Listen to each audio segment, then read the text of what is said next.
எங்கள் வீட்டோட சமையல் பார்த்துடலாம். இன்றைக்கி டயட் சமையல். ஸோ ஃபஸ்ட்டு பார்த்தீங்கன்னா சாம அரிசியில் பண்ண தோசை. இது மாதிரி நிறைய தோசை வந்து என்னோடய வீடியோஸ் போட்டிருக்கேன், லாங் வீடியோ செக் பண்ணிக்கோங்க. டயட்னால் சப்பாத்தி தான் சாப்பிட்ணுன்னு இல்லை, தோசை கூட நிறைய வெரைட்டிஸ் சாப்பிட்லாம்.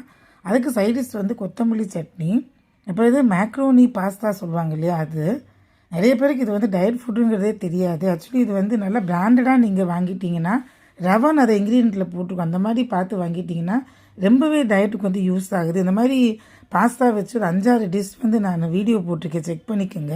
இன்றைக்கி நான் பண்ணது வந்து வெறும் நூடுல்ஸ் மசாலா மட்டும் போட்டு வெங்காயம் வதக்கி பண்ணியிருக்கேன், ரொம்ப சிம்பிளாக. அப்புறம் இன்னொன்று வந்து சோயா சங்கு வச்சு சும்மா வதக்கி பண்ணது.